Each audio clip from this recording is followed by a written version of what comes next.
no CC. E nesse veremos a conclusão da prova, do comentário da prova de matemática da turma 2 de Fuzileiros Navais, da turma 2 do ano 2008.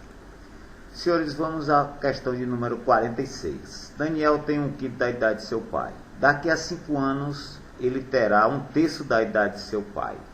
Quais são, respectivamente, as idades de Daniel e de seu pai? Então, senhores, vamos aqui a um problema considerado, denominado problema de idades. Em geral, o problema de idades, para facilitar, fazemos tipo uma tabelinha envolvendo, no caso, os nossos componentes, que no caso é o Daniel e pai, em termos da idade deles hoje e um futuro que é daqui a 5 anos.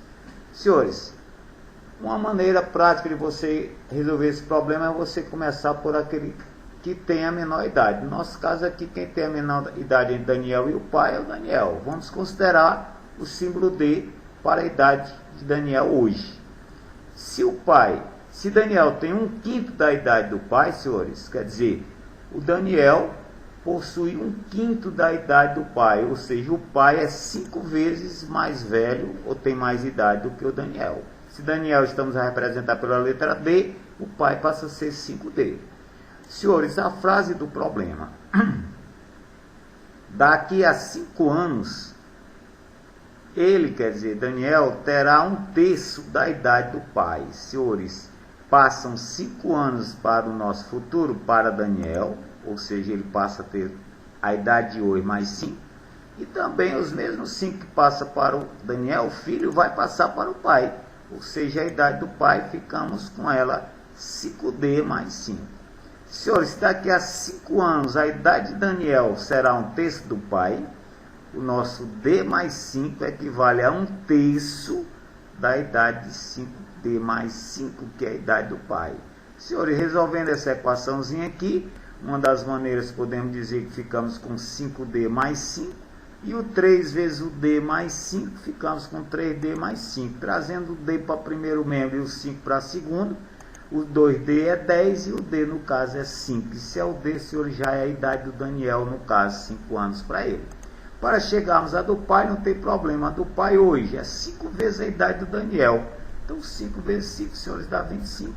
E conclusão do problema, o Daniel tem, no caso, 5 anos e o pai 25 anos. Opção correta é a D. Senhores, a questão 47. A metade do volume do cubo acima corresponde ao volume de um cubo de. Então, senhores, vamos calcular a medida do volume desse cubo.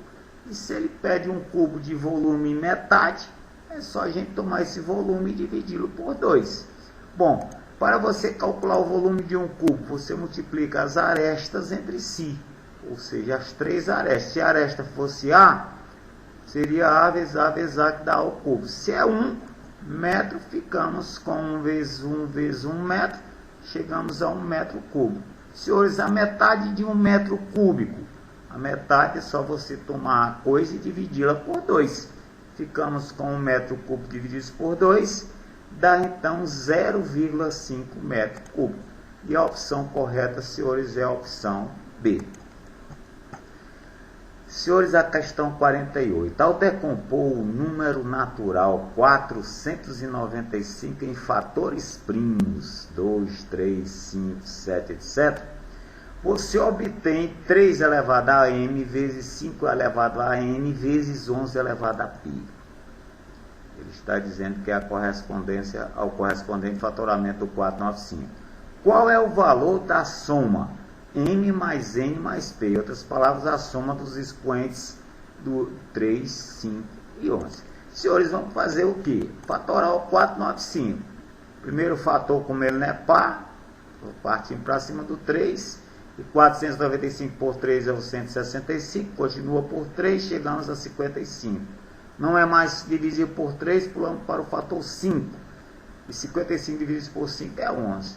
Vamos ter que pular para o 11, que dá 1. Então, senhores, podemos dizer que o fatoramento de 495 é 3 ao quadrado, 2 fatores 3 vezes 5 vezes 11.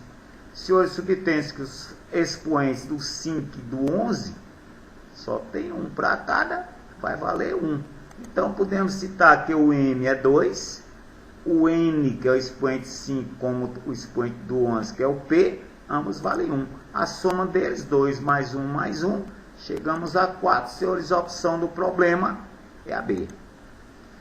Senhores, o 49. Sabendo-se que as retas R e S da figura acima são paralelas e que a reta T, essa pontilhada, é a bissetriz desse ângulo θ.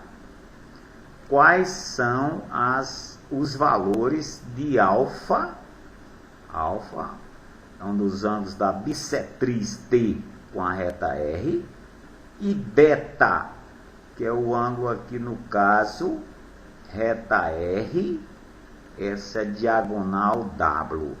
Senhores, olhando bem a figura, nós verificamos que esse ângulo 80 graus, ele equivale a esse ângulozinho aqui ao lado do nosso beta. Suplementar beta em relação à reta W. Então, vamos elevar o 80 para a gente concluir o problema. Podemos matar logo esse beta, porque temos aqui a meia volta em relação a esse ponto, em cima da nossa W. Ou seja, podemos trabalhar com W mais beta, mais 80, igual a 180, que é o ângulo de meia volta. E aí, senhores, tirando ou isolando o valor do beta, chegamos a 180 menos 80, que é 100. Matamos, então, o beta. Para chegarmos ao ângulo alfa, um detalhe. Esse ângulo 80 e θ, são opostos pelo vértice, quer dizer, eles são congruentes. O θ é 80. Senhores, o θ, por sua vez, se o T é bissetriz dele, ele vale 2 vezes o ângulo alfa. E aí então, senhores, se θ é 80 e θ é 2 alfa, o 2 alfa vai valer 80, e aqui 80 dividido por 2 é o 40. Então concluímos que o alfa é 40 e o beta é 100, opção E. Senhores, se temos agora a seguinte expressão, questão encerrando essa nossa prova: se 1 sobre o A mais 1 sobre o B é igual a 1 sobre C, em outras palavras, se a soma desses inversos é igual ao inverso do C, sendo A 1/2 e B 1/3, quanto vale o C? Temos aqui as opções. Senhores, vamos fazer aqui da seguinte maneira. Só para dar uma lembradinha no nosso matemática, cadê você? Divisão de frações ou dividir frações. Conservamos o numerador, no nosso caso aqui A vezes sobre o B, e dividimos e multiplicamos pelo inverso do C sobre D. Passa a ser o DC. Ou seja, dividir frações, conservamos a primeira e multiplicamos pela inversa da segunda. Assim faremos, senhores. 1 sobre o A, por exemplo, é igual a 1 sobre o valor do A, que é o meio. Dividir essa fração, vamos conservar o 1 e multiplicar pelo inverso de 1/2, que é o 2. 1 sobre A é 2. O mesmo vamos fazer com o B. 1 sobre o B é 1 sobre 1/3, que é o valor dele. Senhores, novamente, ficamos com 1 vezes o inverso de 1 sobre 3, é o 3 sobre 1, que vai valer 3. Tirando ou pegando agora a expressão para tirar o valor C, 1 sobre A mais 1 sobre B é 1 sobre C. Quem é 1 sobre A é B. Quem é 1 sobre B é 3. E 2 mais 3, senhores, vai nos fornecer 1 sobre C. Fazendo aqui a permuta, extraindo o valor desse C. Nosso C é 1/5, senhores, a opção correta é a B. Então, gente, valeu. Bons estudos para os senhores. Um abraço e até a próxima.